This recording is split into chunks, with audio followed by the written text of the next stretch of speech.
I have a customer. We're putting in a Wiesmann wall hung boiler, and we have to go through the roof. They don't want the plastic coming out onto the patio, so we're going to meet the roofer there tomorrow. They have a cedar roof. They're going to put a boot in for us, and we're going to make that boot today out of copper. But I wanted to show you the layout on how to do this. So this is going to be a roof jack. It's going to be on an 8/12 pitch. That's how I've drawn it out. We're going to 3.5-inch PVC. So I started out with 10 at the bottom just to give me enough opening, and also so I get a short apex to swing my points from. If I went real narrow, it wouldn't work out well. So we did it real steep on the 10. So the way that we lay this out, we got to find our apex. That's the first thing we have to do. So we find our apex through our fitting, through our baseline. This is our baseline where the 10 is. Come along our fitting. And that is now our apex. That is where we're going to swing our radial line from to develop our cone. Next thing we want to do is we want to develop a quadrant to swing those lines and find our points. So we have a 10-inch diameter, so we want to find 5. 5 is our radius. And we want to swing our quadrant around. Now that is our quadrant. We're going to use that to develop our spacing and get our plot points through the profile of the fitting.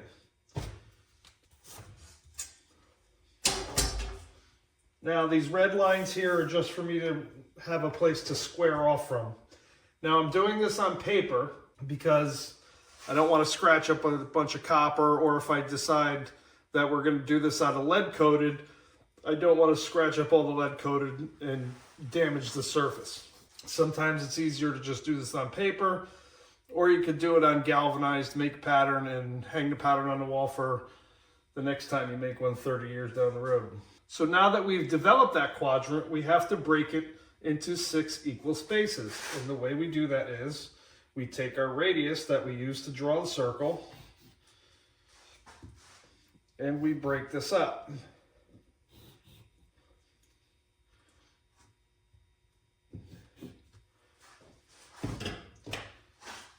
And then we will number them.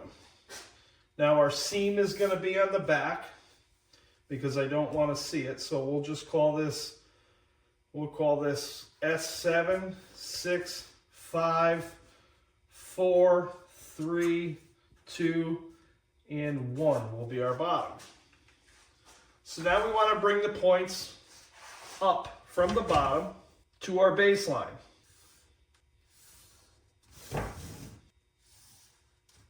So now that we have the points through the baseline, we want to bring those points to our apex. But I'm also going to bring this line down. I should have brought this down before, but I didn't want to do it because I wanted to show you this. And I'll explain this in a minute. So from our apex, we want to bring our points down.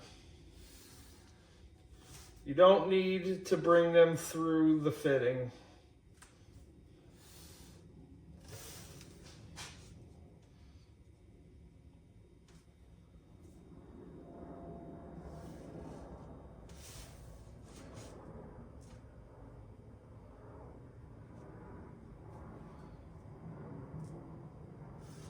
Okay,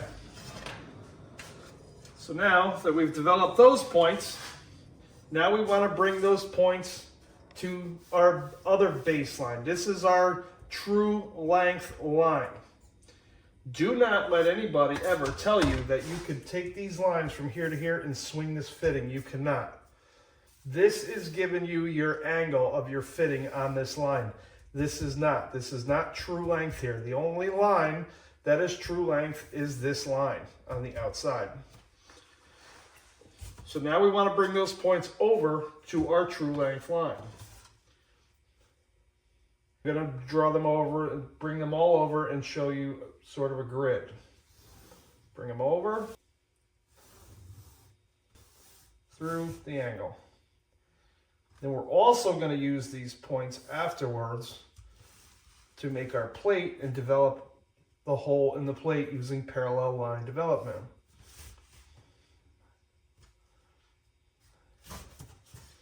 So now we have all of our points. So now we can swing our fitting. But before we do that, we need our first line. So I'm just going to develop it right here. It doesn't matter where you develop it.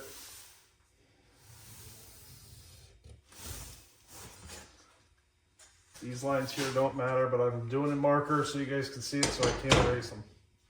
So now we want to swing all of our lines out.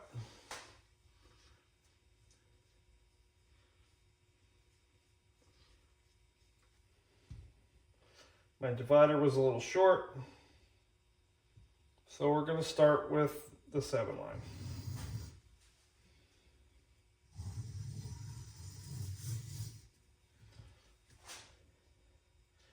Then we're going to go to 6.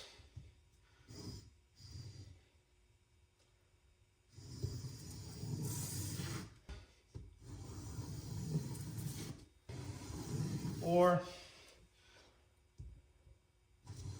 Ready.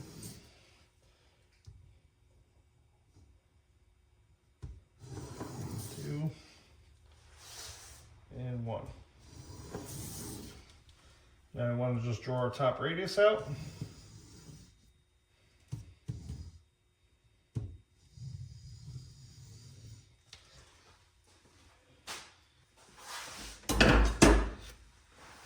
Now, if you want to, from here, you can develop your seams if you want. If you want to add 3/8 for whatever locking you're going to use or solder or whatever, you can do that. But we'll do that afterwards because I don't want to confuse anybody with too many lines. We want to find our spacing. Now, there are 2 different camps on this. The way that I was taught originally was that this is unreliable. That because when you run your points from here to here, you're losing this circumference. So I was taught to do it differently, but I'm going to show you that there's really not that much difference. And I'm just going to show you this just so you're not short on information.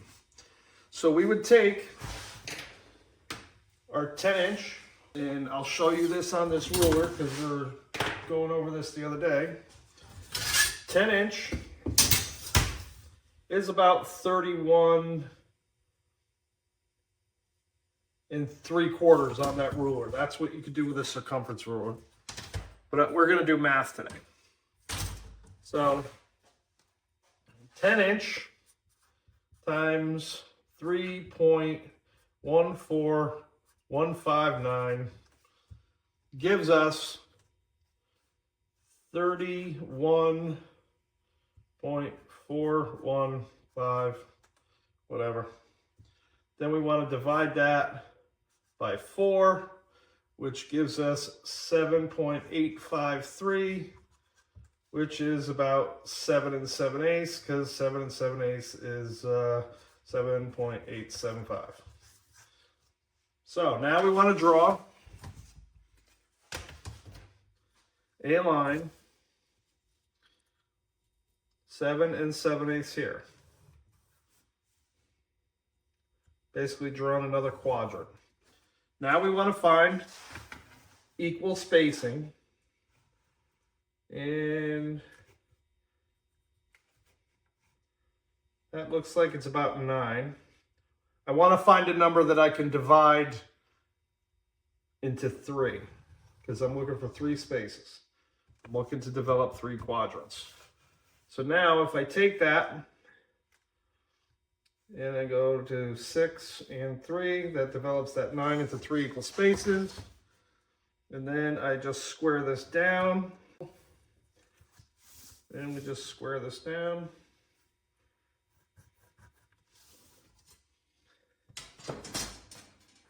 That is our equal spacing.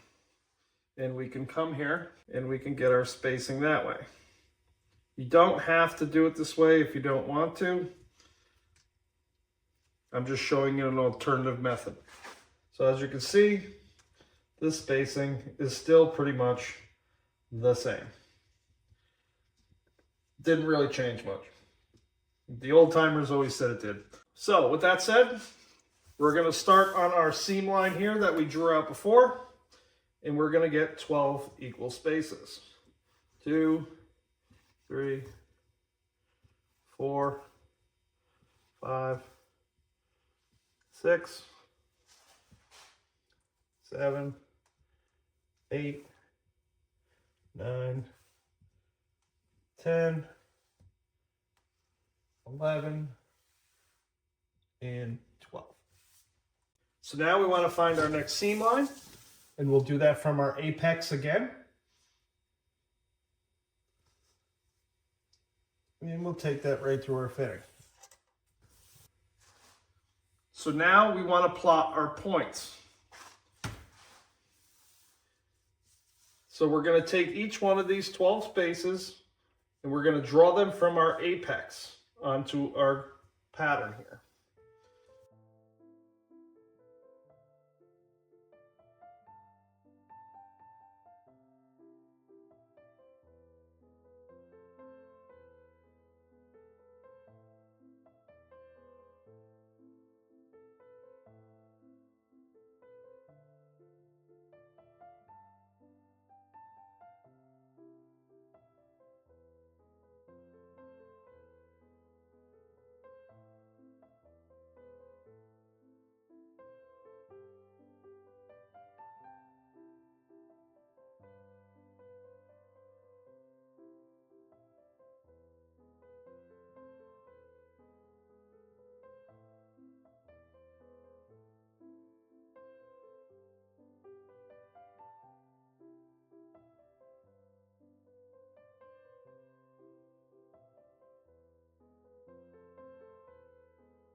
Now we want to plot our points.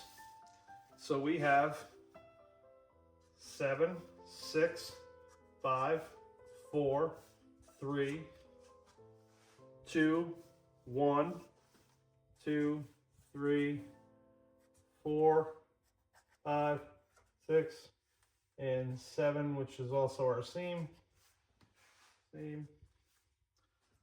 Now all we have to do is plot our points through the fitting. So we're going to start here and move through each point by going over one and down one.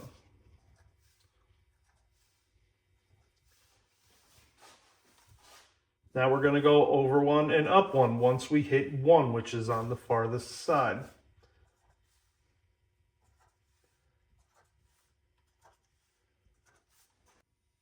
So now that we've developed our pattern, now all we have to do is draw through it. Start from your point and just look at where you're going, not where you're coming from.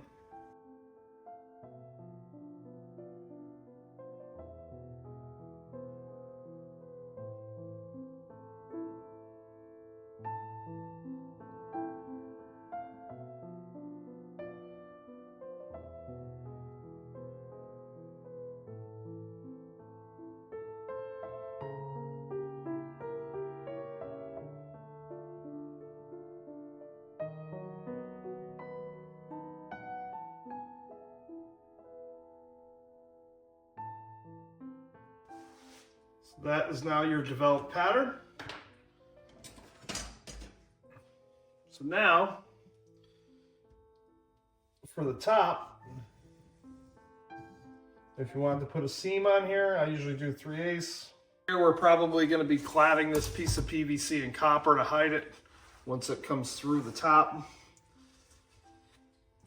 So now that is your developed pattern.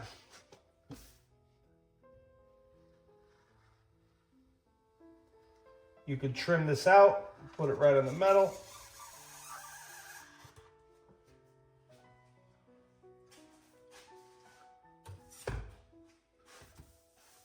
So now we would simply just add our seams.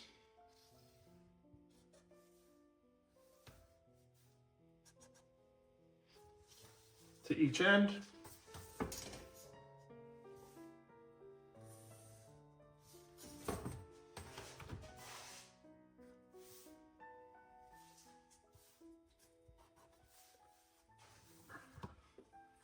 And then obviously here you would have to draw out your seam down on this side.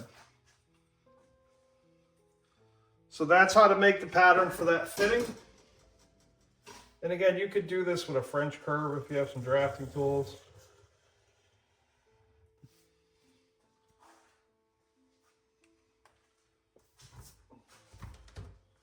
So now we want to find our hole. We can use these points to actually find out what to cut in the plate. So to do that,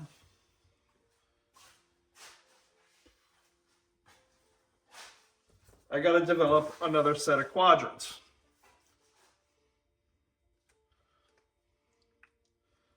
So let's see, we want to be at least 6 inches high to get that in there.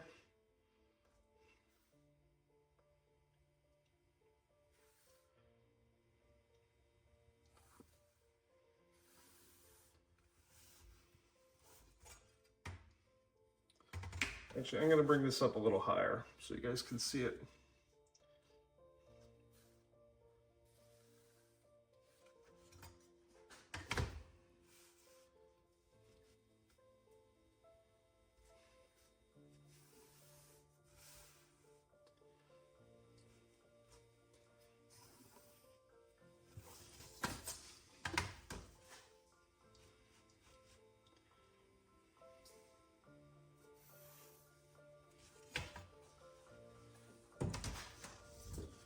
All right, so our first set of quadrants, we have to find this dimension. So we want to bisect this line. You can measure it too if you want to split it, but I'm just going to do it this way.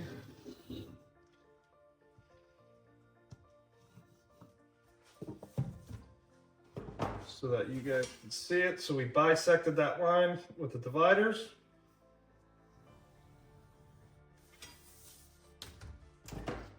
So now we want to find this. We're going to put this measurement on the quadrant.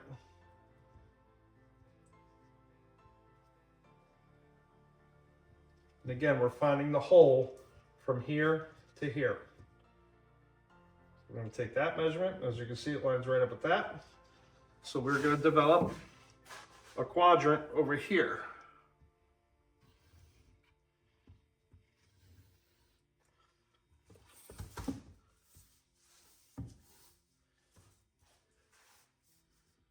Use this as our center point.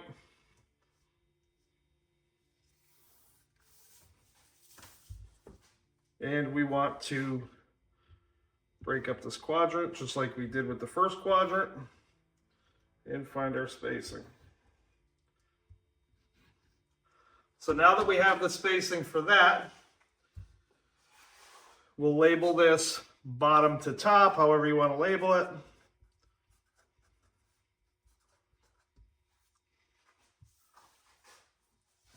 You can label it bottom, top, side, however you want to look at it. Now we got to find our plane. So right here in the middle, if we were looking down on top of this, we're going to end up with a narrower hole. So now we have to draw that.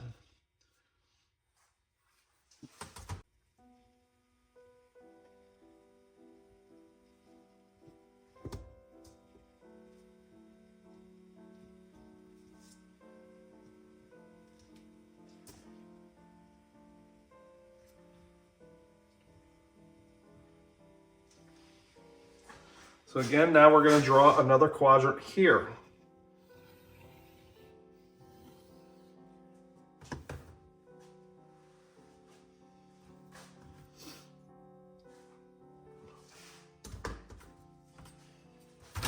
And this is parallel line development. You can use this to make round fittings, to make tees. You can make a smoke tee using this method. You can make a 45-degree tee using this method, and we'll get into that later. So now we want to bisect our lines, develop our next set of quadrants.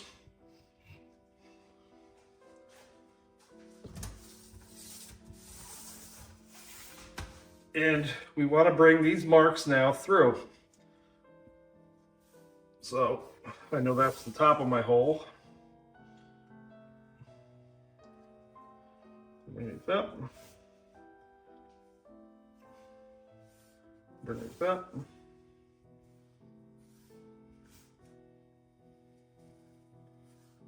These up. Okay, so this is the back of the hole. This is the back of the hole.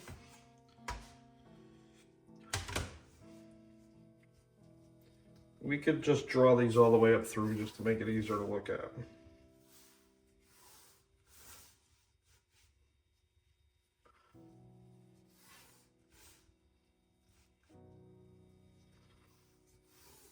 Now we're going to basically end up with an ellipse here. I missed one.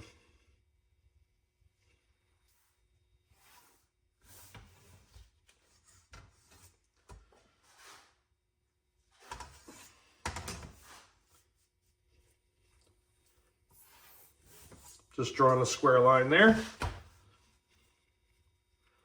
So now this one, I know that this is the side of the hole.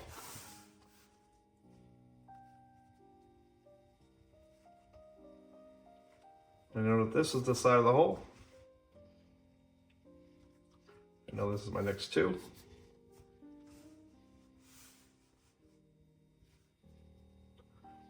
I know that this is the next two. I know that that's my farthest point. Same thing here.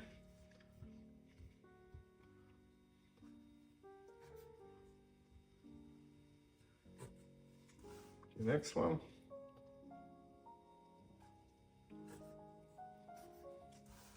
And we go to the bottom. Now we have our hole pattern for the plate.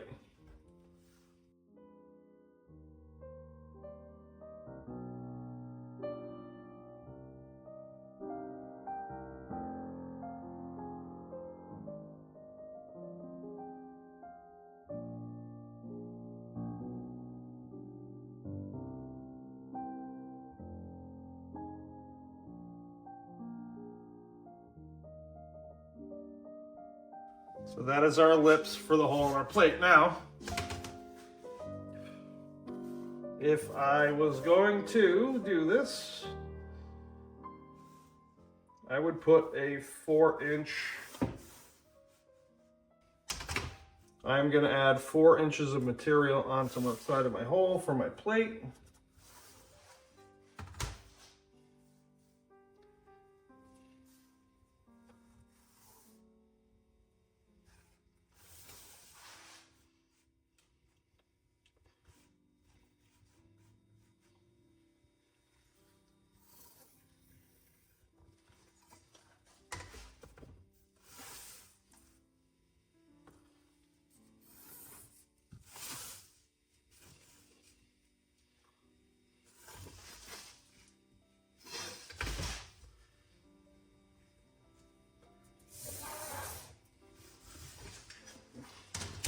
So that's how you would develop the hole for the plate.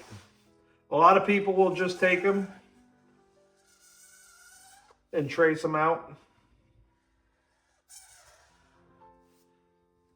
If you want to go through the trouble, that's how you do it. Now, if you were just making a regular cone, you would just ignore all this here, and you would just use the same apex to develop this pattern, and then just swing from the bottom here and swing from the top, and that would give you the same cone. You don't want to go to here because this is the hole. You want to develop your cone to whatever it is, and just swing the same point, draw your seam lines, and everything from the apex divided up the same way, and that'll give you a regular cone. So this actually turned out to be 2 lessons in one. Hope you enjoyed the video. Please like and subscribe. We'll see you in the next one.